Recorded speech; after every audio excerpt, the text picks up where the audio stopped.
Bonjour à tous, je suis Dr Mehdaoui qui représente Détective Clinique. Aujourd'hui, on plonge directement dans le vif du sujet pour votre préparation aux examens de certification.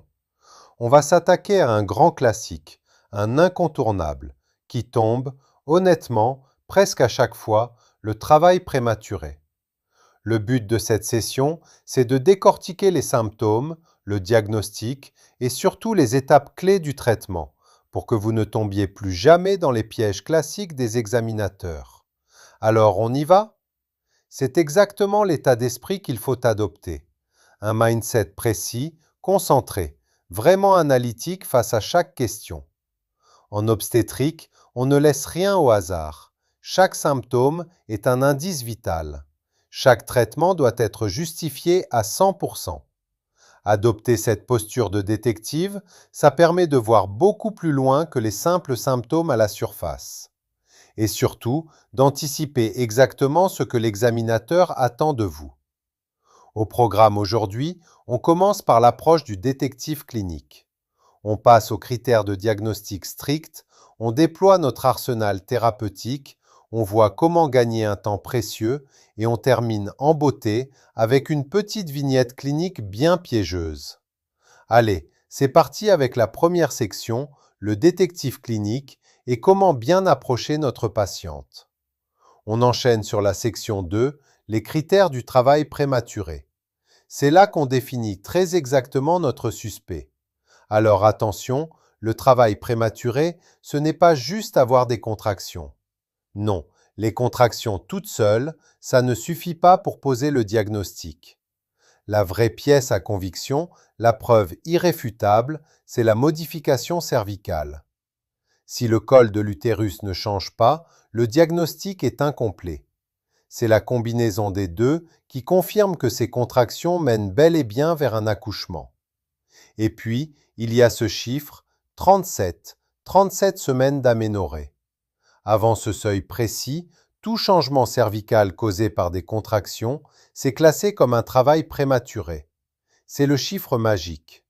Honnêtement, gravez-le dans votre mémoire pour le jour de l'examen. Une fois qu'on a franchi cette étape de diagnostic, eh bien, il faut agir. Ce qui nous amène à la section 3, le triptyque thérapeutique. Découvrons ensemble notre arsenal de traitement. Voici vos 3 meilleurs amis, les antibiotiques, les tocolytiques et les corticoïdes. C'est le trio gagnant. Le jury va constamment tester votre capacité à identifier ces 3 piliers et surtout à comprendre pourquoi on les donne dans un ordre bien précis. Décortiquons le premier. On dégaine d'abord les antibiotiques. L'objectif, bloquer ou prévenir l'infection par le streptocoque du groupe B qui est super fréquente. Le traitement de première ligne, classique, c'est la pénicilline. Mais attention, le détective clinique que vous êtes doit toujours avoir un coup d'avance. Que se passe-t-il si la patiente est allergique à la pénicilline? Les examinateurs adorent vous tendre ce piège. Dans ce cas-là, on bascule tout de suite sur la clindamycine ou l'érythromycine. Prenez bien ces deux alternatives, c'est typiquement le genre de détail qui fait gagner des poids. On passe à la section 4, la synergie, ou comment gagner ce temps précieux pour obtenir un vrai avantage tactique. C'est là que la biologie devient vraiment fascinante. On utilise des tocolytiques, comme le sulfate de magnésium, pour stopper les contractions. Mais soyons clairs, l'idée ce n'est pas d'arrêter le travail indéfiniment. C'est littéralement d'acheter du temps. Pourquoi? Pour donner le relais au troisième pilier, les corticoïdes, comme la bêta-méthasone. Les tocolytiques appuient sur le frein, et les corticoïdes utilisent cette fenêtre de tir pour maturer les poumons du bébé. C'est un travail d'équipe parfait qui réduit énormément les risques de détresse respiratoire à la naissance. Et on achète combien de temps exactement? 2 jours, juste 48 petites heures. C'est le temps maximum que les tocolytiques peuvent généralement nous offrir, mais c'est exactement la durée dont les corticoïdes ont besoin pour faire leur magie sur les poumons photos. C'est une fenêtre temporelle super courte, oui, mais elle est absolument vitale pour la survie du nouveau-né. Très bien, section 5, la vignette clinique. Voyons comment déjouer le grand piège de l'examen avec un cas pratique.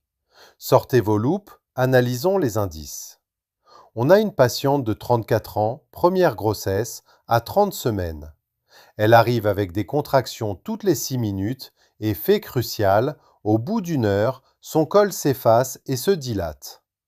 Donc on a des contractions, plus une modification cervicale avérée avant 37 semaines. Bingo, c'est un travail prématuré. Mais regardez bien son dossier. Elle a un diabète de type 1 depuis 10 ans. C'est l'indice en majuscule clignotante qu'il ne faut surtout pas rater. Conformément à notre protocole, l'équipe médicale fait un sans faute.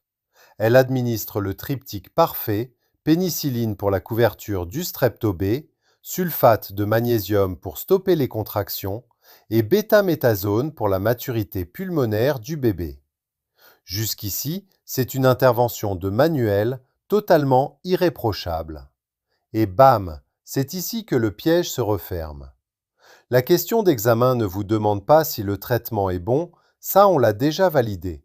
Elle vous demande quel est l'effet secondaire le plus probable du corticoïde spécifiquement chez cette patiente-là. C'est une question brillante parce qu'elle vous oblige à connecter deux concepts totalement différents. On va raisonner étape par étape.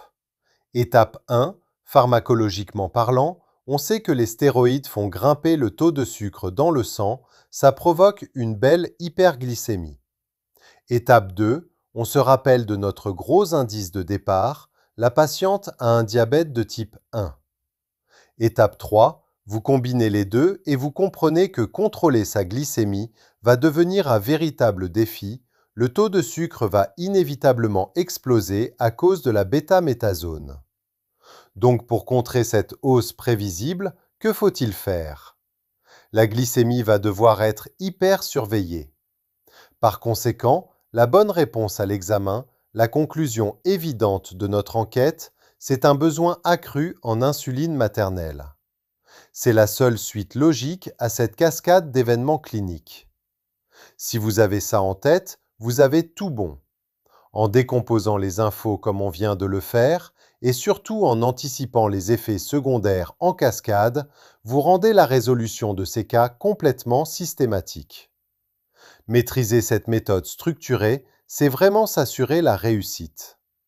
Alors je vous pose la question, est-ce que ce cadre de détective clinique sera votre arme secrète pour pulvériser le prochain mystère le jour de l'examen? Moi je parie que oui. Bonne révision à tous et on se retrouve très vite pour décrypter un nouveau cas.